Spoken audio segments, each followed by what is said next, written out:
Olá, turma, beleza? Vamos dar prosseguimento à nossa disciplina Tecnologias Multimídia do curso TSI, Tecnologias e Sistemas de Informação. Essa aqui é a nossa aula 3 ou tópico 3. O conteúdo do tópico 3: as imagens, compressão e formatos de imagens digitais.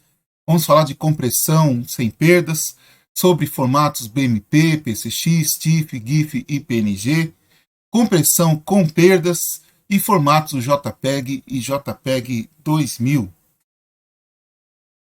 Compressão sem perdas. Esse é o tópico que nós vamos abordar agora, dentro desse conteúdo de imagens, compressão e formatos de imagens digitais. Motivação para a compressão de imagens digitais. Antes da gente começar a falar sobre compressão propriamente dito, vamos fazer uma pequena introdução abordando uma motivação. Vamos pensar o seguinte, como exemplo. Considere uma única imagem, uma resolução de 640 por 480, uma resolução até que bastante reduzida. O padrão aqui é RGB, True Color, que ocupa 3 bytes, e o canal alfa. No caso do canal alfa, que ocupa 1 byte apenas, ele vai servir como um elemento que define o quão opaca ou o quão transparente é uma imagem. Então nós vamos ter aqui um total de 4 bytes. E vamos calcular a quantidade de memória ocupada por essa imagem. Vamos fazer aqui uma estimativa. 640 por 480, multiplicado aqui por 4 bytes, nós vamos ter aqui 1.228.800 bytes. Fazendo uma conta bem simples, dividindo isso aqui por 1024 e depois novamente por 1024, nós vamos achar aqui 1,2 megabytes. Essa aqui é a quantidade de memória ocupada por essa imagem. Em muitas situações, nós precisamos fazer uma compressão desta imagem. Uma quantidade de memória assim pode ser inviável para a utilização, para algumas utilizações. E a compressão se faz necessária. Mas como diminuir a quantidade de memória ocupada por uma imagem? Como fazer isso? A resposta está aqui. Eliminar a informação redundante. Essa seria uma forma bastante concisa de responder a essa pergunta. Nós vamos falar isso um pouco mais em detalhes nos próximos slides. Compressão sem perdas. Em que consiste a compressão sem perdas, ou lossless? Primeiro, a qualidade da imagem, ela se mantém intacta. Isso é importante. Ela remove apenas a redundância objetiva, ou seja, aquela que não tem relação com a qualidade original da imagem. Isso é manter intacta a qualidade original. E totalmente reversível. A reversibilidade é uma característica importante para a compressão sem perdas. Agora vamos falar um pouco dos métodos. Temos 3 métodos aqui. A codificação run length, que é usada nos formatos PCX, PMT e TIFF, e também algoritmos baseados em dicionários adaptativos, usado nos formatos GIF e TIFF. E a deflação, usado nos formatos PNG e TIFF. Vamos abordar um pouco cada um deles. O RLE é usado para comprimir longas sequências de pixels repetidos. Vamos lá, vamos ver um exemplo aqui. Vamos imaginar essa situação aqui, em que eu tenho sequências de bits de tal forma a ter o preto, o branco, uma imagem monocromática. Vamos pegar aqui essa sequência aqui, sequência de preto e branco. E vamos fazer a compressão agora, usando esse método RLE. Uma forma bastante simplificada, para a gente visualizar como que é feito. Então, o que eu faço? Eu construo um algoritmo que faz exatamente essa contagem aqui. Eu pego esses bits que estão aqui e faço a contagem. E vejo que aqui tem 15 bits correspondente ao branco, ao preto. Então, eu tenho 15 preto, depois 21 branco e 8 pretos. Depois, na outra linha, 9 brancos, 16 pretos, 12 brancos, e assim sucessivamente. De tal forma que eu vou ter essa redução de posições de memória. De 175, se você contar aqui, eu tenho 175 posições, para 15. Se eu fizer a contagem aqui de cada caractere que eu tenho aqui, eu vou ter 15 deles. Então, houve aqui uma compressão. Quando eu fizer a descompressão, eu vou obter novamente a imagem do jeito que está aqui em cima, recuperada a partir desse arquivo. Uma outra forma de explicar a mesma coisa é usando essa linha de cores. Vamos imaginar que essa letra A aqui seja uma cor, letra B seja outra cor, a letra C seja outra cor, e nós tenhamos aqui uma tela, vamos imaginar uma tela, e as cores estão distribuídas ao longo de cada pixel dessa imagem. Faço um algoritmo e ele vai vir varrendo aqui no processo de compressão daquela imagem. Eu seleciono essa imagem, clico num programa, eu peço para ele realizar a compressão dessa imagem. Coisa que a gente, volta e meia, a gente faz isso. E quando ele estiver executando, ele vai fazer o que, esse algoritmo? Ele vai identificar aqui a primeira cor e vai fazer uma contagem de quantas vezes ela aparece repetida. Esse aqui é o nosso RLE, Run Length Encoding, que nós estamos exemplificando. Outra exemplificação do slide anterior também foi o Run Length Encoding, só uma outra forma de exemplificar. Então vamos contar aqui 1, 2, 3, 4, 5, 6, 7, 8. 8 vezes que a cor A, ela aparece. Então eu tenho aqui um hashtag 8, e o 8 é maior que 4, é verdadeiro, né? Então eu tenho 8 vezes que ele se repete. De forma similar, o meu algoritmo, ele agora vai chegar até a cor B, e ele vai identificar a cor B, e logo em seguida vai fazer a contagem da cor B. 1, 2, 3, 4, 5, 6. Eu tenho aqui 6 cores B. Na sequência, 6 é maior que 4 ainda, então isso aqui ainda 6 maior que 4 ainda é verdadeiro. Logo em seguida, ele vai olhar a cor C, e ele vai contar, vai encontrar a cor C se repetindo 2 vezes. Porém, 2 maior que 4 é falso, então ele não vai colocar a cor C de maneira comprimida. De tal forma que vai ficar assim a minha sequência. Meu arquivo de imagem comprimida, ele vai ter esse tamanho aqui. Note que eu estou tendo aqui, tem 1, 2, 3, 4, 5, 6, 7, 8 posições aqui. Ao invés de ter essas 14, 16 posições, eu tenho a metade, reduziu-se pela metade. Isso significa que a quantidade de memória ocupada é da ordem da metade também da imagem em relação à imagem comprimida. Nós vamos falar agora de compressão sem perdas, mas usando algoritmos baseados em dicionários adaptativos. Falamos do método RLE e agora vamos falar dos dicionários adaptativos. O LZ78 é um algoritmo. Esse algoritmo foi desenvolvido aqui por Lempel e Ziff no ano de 1978. E ele usa um dicionário para armazenar as sequências de pixels encontradas na imagem e codifica a posição das sequências no dicionário.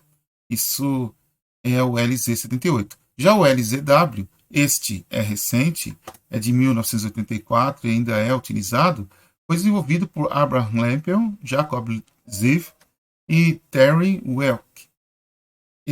E deu a origem a LZW, esse acrônimo correspondente ao nosso método de compressão baseado, né, em dicionários adaptativos. Ele não é tão simples, mas ao mesmo tempo ele implementa essa ideia que eu vou apresentar aqui para vocês. É uma ideia bastante simplificada do modo de funcionamento, mas ajuda vocês a entenderem como que é desenvolvido esse algoritmo. Vamos ver um exemplo. Vamos supor que cada letra dessa corresponde a uma cor. Lembre que em cada pixel nós temos pelo menos 4 bytes, lembram? RGB, 3 bytes, e o nosso canal alfa, que constitui 1 byte. Nós já mencionamos lá na motivação. E aqui vamos pensar em um desses bytes em cada pixel. E o processo de compressão correspondente, usando aqui o nosso método aqui de dicionários adaptativos. Vamos lá, vamos carregar o dicionário. Primeiro, vou colocar no dicionário o A como tendo o código 1. Primeira coisa, A, código 1.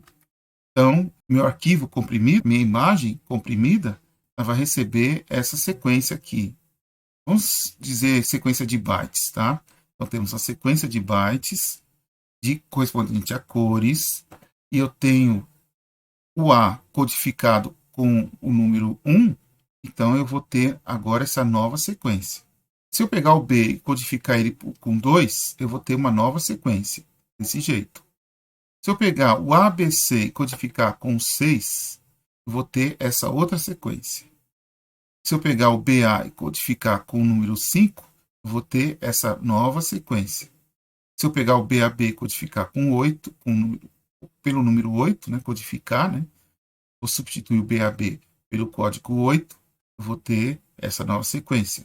O AA, código 3, essa sequência, e AAA, código 4, essa nova sequência. Esse é o algoritmo de compressão que vai resultar nessa sequência de bytes. Agora, note que eu tinha essa quantidade aqui de bytes, e agora eu tenho somente essa. Houve uma compressão.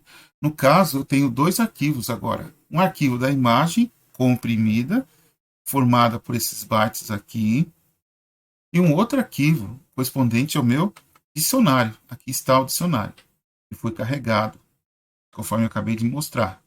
E eu tenho minhas correspondências aqui, entre sequência e código.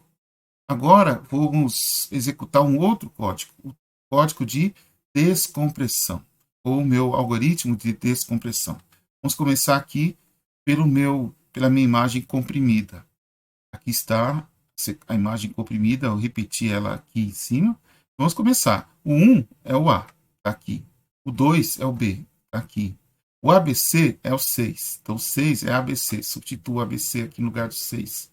O BAB é o 8 aqui. Aliás, 5 é o BA, então no lugar do 5 vou pôr o BA. No lugar do 8 vou colocar o BAB, no lugar do 3 o AA, e no lugar do 4 o AAA. E eu tenho novamente a minha imagem descomprimida.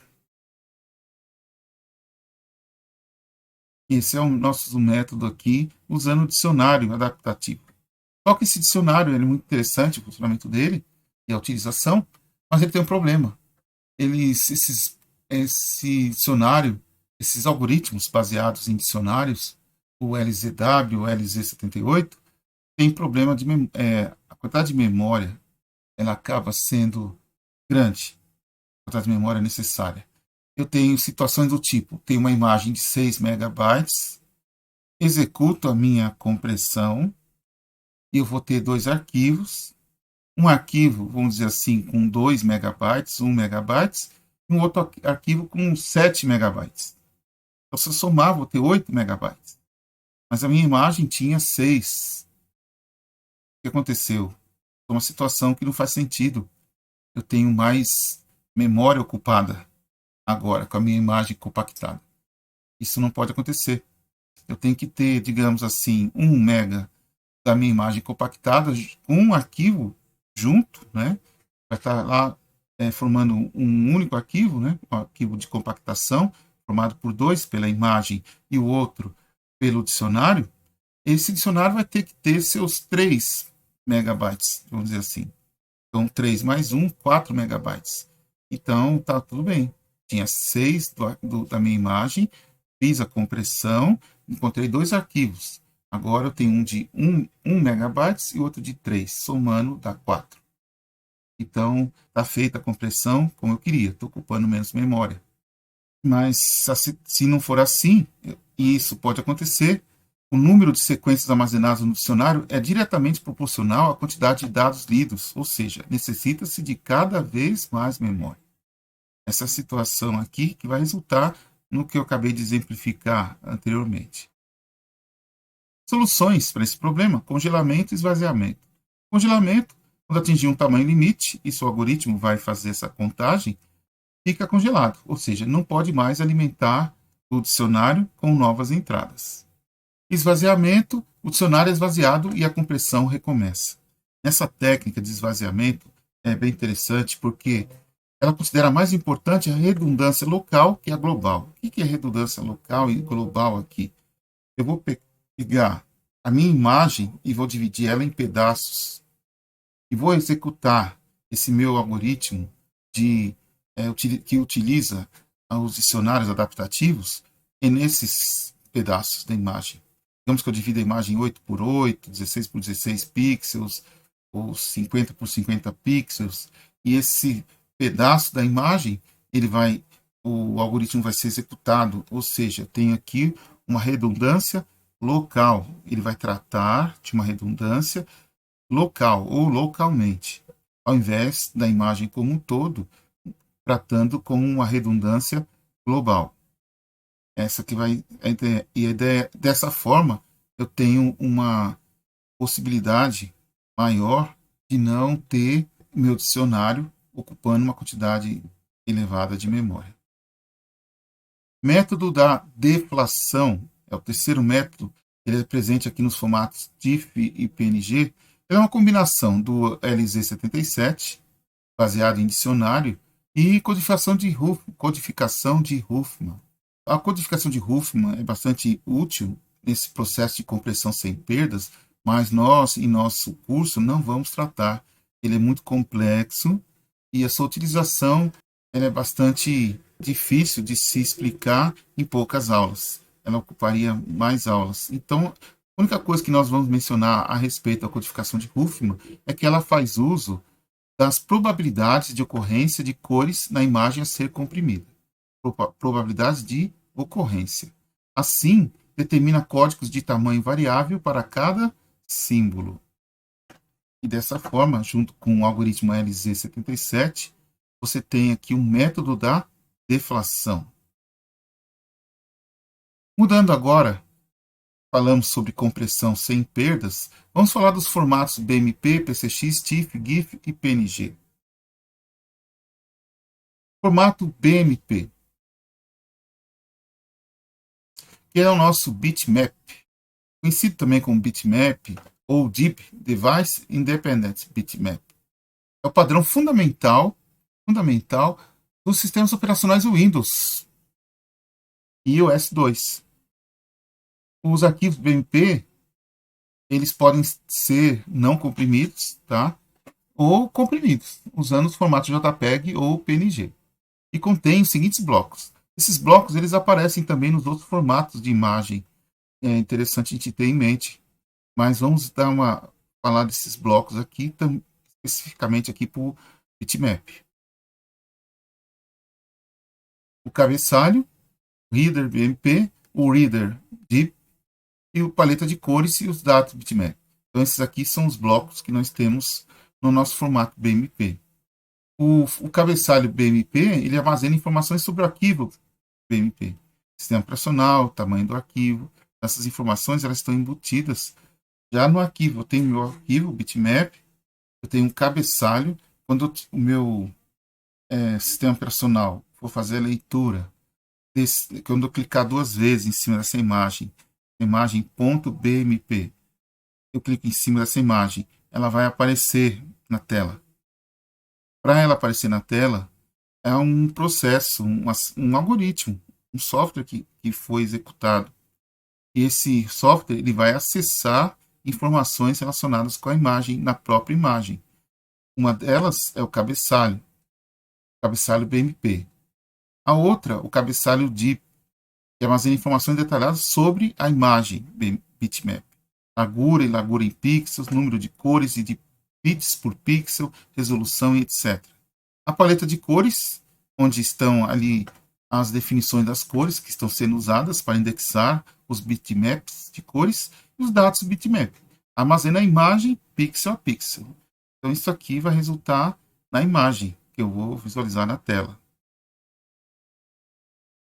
Formato PCX, o Personal Computer Extension, desenvolvido pela Zsoft, foi o formato nativo de do aplicativo Paintbrush, tornou-se um dos primeiros padrões amplamente aceitos no DOS e foi substituído por formatos de imagem mais sofisticados, como o GIF e o PNG.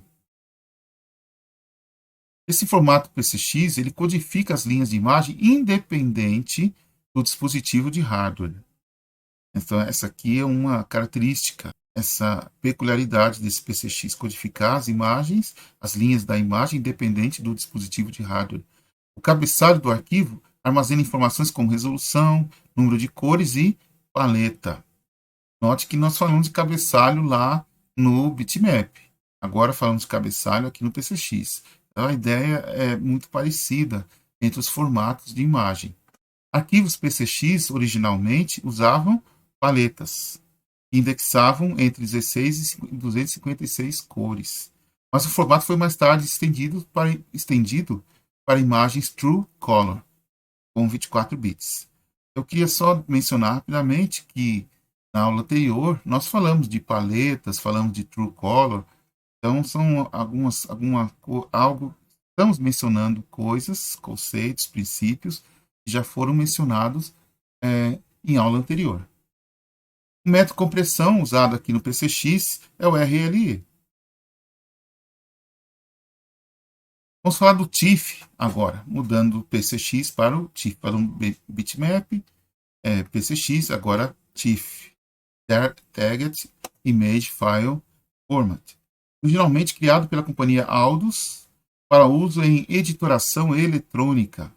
A empresa Adobe Systems, que comprou a Aldus, é a atual detentora do copyright, do direito da especificação do formato TIFF.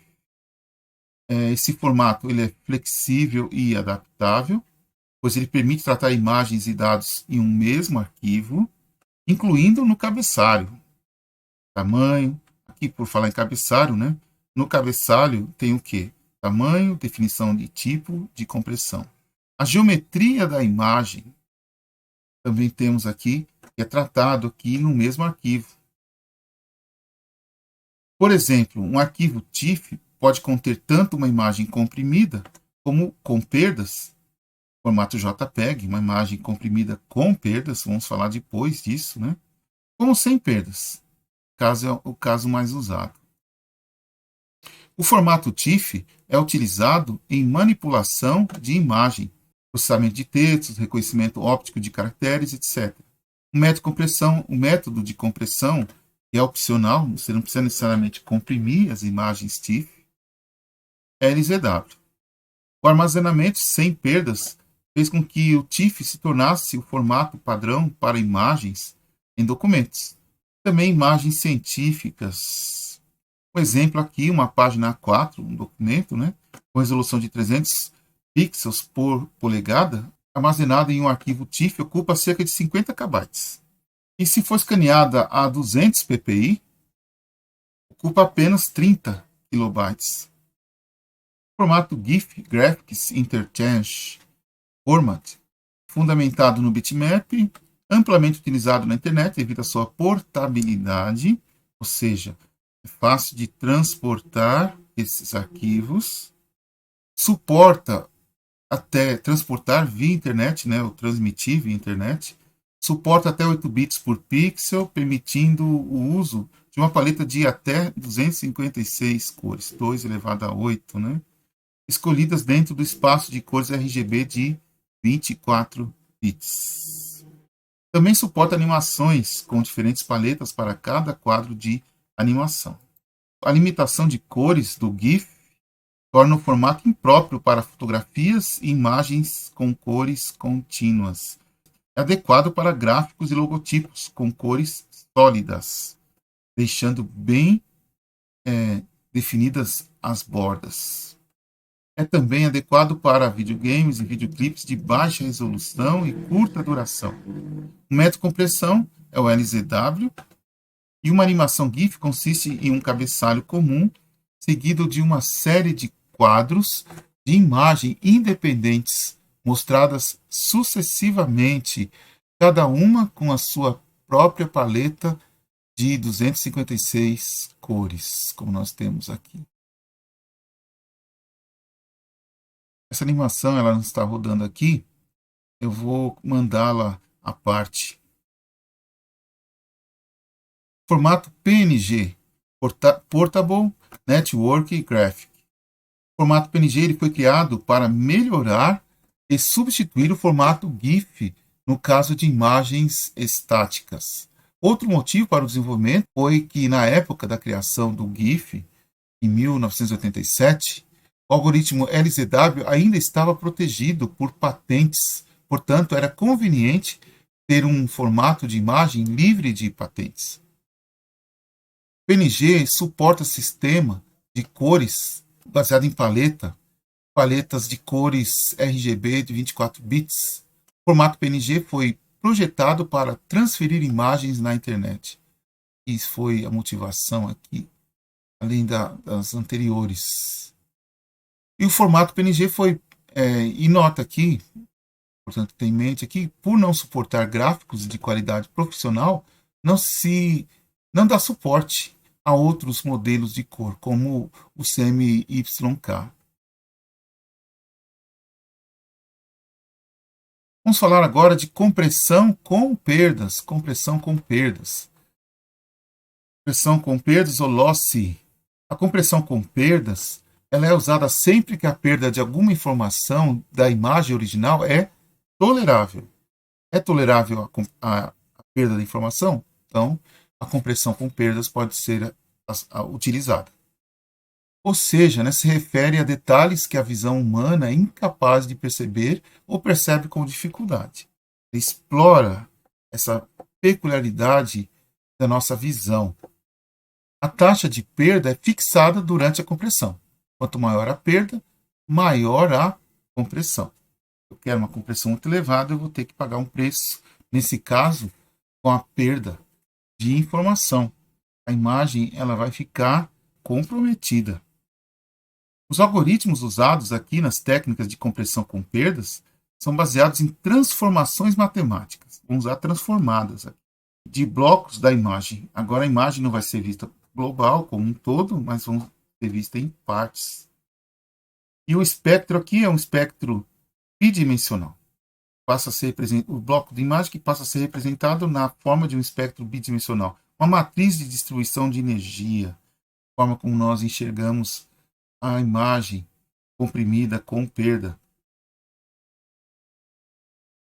Essa flor, ela tem ela mostra aqui dessa região aqui, nós temos uma taxa de compressão com perdas sucessivamente maiores da esquerda para a direita. Então a taxa de compressão ela vai acontecendo ao longo dessa figura. E notem que aqui essa taxa de compressão ela é muito reduzida e eu não percebo que houve perda aqui no processo de compressão. Mas na medida em que eu vou me direcionando para cá, eu começo a perceber claramente a ocorrência da perda. Vamos falar do JPEG, por falar em compressão com perda, vamos falar do JPEG, Joint Photographic Expert Group, criado por uma comissão mista entre a ISO, IEC, JTC1 e ITU-T. Essa comissão mista foi responsável pela criação do JPEG. É o formato mais usado para a compressão de imagens fotográficas e o grau de compressão pode ser ajustado, permitindo uma troca entre o tamanho de armazenamento e a qualidade da imagem. Normalmente atinge 10:1 de taxa de compressão, com perda quase imperceptível na qualidade. Então, isso aqui é bastante interessante. O princípio de compressão com perdas usado no formato JPEG se baseia no fato de que informações de elevada frequência espacial, note aqui a frequência espacial, podem ser descartadas de uma imagem, sem perda perceptível de qualidade, porque as pessoas não percebem com muita precisão os efeitos das elevadas frequências espaciais em imagens fotográficas. Princípio muito importante que permite a utilização, que dá sentido à utilização do JPEG. A imagem ela é mapeada para o domínio da frequência espacial, usando uma tal de transformada discreta de cosseno, DCT. transformada discreta de cosseno. A DCT ela é aplicada a blocos de 8 por 8 pixels. Simplesmente aplicar a DCT não reduz o tamanho dos dados, uma vez que a matriz de coeficientes de frequência é do mesmo tamanho que a matriz original de pixels. Nós vamos falar disso agora. Os coeficientes eles são quantizados de acordo com uma matriz de quantização, que determina a qualidade final desejada. E após a quantização, normalmente haverá muitos coeficientes de valor zero, que são descartados. Esses coeficientes nulos não estão codificados pelo método RLE. E essa codificação pelo método RLE é feita por meio do uso de uma sequência em zigue-zague para maximizar o comprimento das sequências de pixels. Vamos ver essa figura logo em seguida. Nós temos nossa quantização, que vai formar uma matriz. Nós falamos aqui matriz de pixels, só que em blocos de 8 por 8 é o que nós temos aqui. A matriz de quantização usada no padrão JPEG. 8 por 8. Temos 8 colunas por 8 linhas. Nós temos uma imagem, tá? A imagem como um todo. Temos um pedaço dessa imagem de 8 pixels por 8 pixels. Ocorre uma quantização, ou seja, é atribuído um número a cada um desses pixels. E essa quantização, esse número, ele é disposto numa matriz. Essa matriz aqui. E o processo todo de compressão vai dar origem ao formato JPEG. Ele vai acontecer nas demais regiões, 8 por 8. E a sequência em zigue-zague ela é usada aqui no JPEG, como nós já acabamos de mencionar, para maximizar o comprimento das sequências de pixels. Ele precisa de um comprimento mais elevado possível e o zigue-zague, se vocês observarem aqui, o comprimento fica bastante elevado quando você tem esse zigue-zague dessa forma. E note que cada um dessas linhas passam por cada um dos pixels. Ao invés de ser assim, dessa forma, é feito assim no zigue-zague. Os coeficientes da nossa transformada discreta de cossenos, DCT, quantizados, não nulos, são comprimidos utilizando a codificação de Huffman.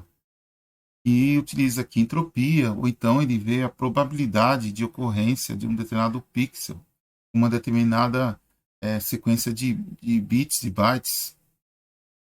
A descompressão é realizada invertendo o processo, ou seja, usando o DCT de maneira inversa para recuperar a imagem a partir de sua representação no domínio da frequência. A imagem descomprimida pode apresentar artefatos de compressão, como por exemplo embaçamento e surgimento de arestas visíveis entre os limites dos blocos de 8 por 8 pixels. Bastante interessante essa visualização. Nós vemos isso comumente em imagens JPEG. Isso se dá quando se usa configurações de qualidade reduzida. Vamos falar do formato JPEG 2000, que é uma melhoria do JPEG em vários aspectos, principalmente com respeito à qualidade da imagem e taxas elevadas de compressão. Pode ser usado sem perdas ou com perdas. Você tem essa flexibilidade. No JPEG não, só com perdas. No JPEG 2000 pode ser sem perda também. E para a compressão JPEG 2000, a imagem também é dividida em blocos. Mas esses podem ser de qualquer tamanho, até mesmo a imagem inteira. Lá no JPEG era 8 por 8. Nossa ferramenta matemática, a nossa transformada, ela é wavelet discreta, o nome dela. Wavelet discreta. E é aplicada em cada bloco, gerando uma decomposição wavelet. Blocos que podem ser de 8 por 8, 16 por 16. No caso do JPEG 2000, o tamanho é variável. E essa componente, essa transformada, ela compreende uma versão da imagem em resolução reduzida. E um conjunto de coeficientes de detalhe que pode ser usado para adicionar progressivamente mais detalhes à imagem. Aqui é um exemplo de compressão wavelet usada no JPEG 2000. Então eu tenho aqui a minha imagem original e a decomposição wavelet usada, e a aplicação da transformada wavelet discreta. Coeficientes de detalhe na decomposição wavelet podem ser quantizados, e esses coeficientes são então comprimidos com perdas usando codificação aritmética. Enfim, nós estamos concluindo essa aula. Os tópicos que foram abordados estão aqui. Abordamos de uma forma bastante simplificada e objetiva os formatos de JPEG, JPEG 2000. Também falamos de uma forma objetiva do BMP, PCX, TIFF, GIF e PNG. E tratamos sobre a compressão sem perdas e a compressão com perdas. Então, pessoal, espero que vocês tenham gostado dessa aula. Ela foi bastante extensa, uma quantidade de informação bastante grande. Muito do conteúdo que foi abordado nessa aula nós vamos tratar de uma maneira bastante simplificada. Nós não podemos nos aprofundar devido ao tempo que nós temos. Mas é isso aí, pessoal. Até mais.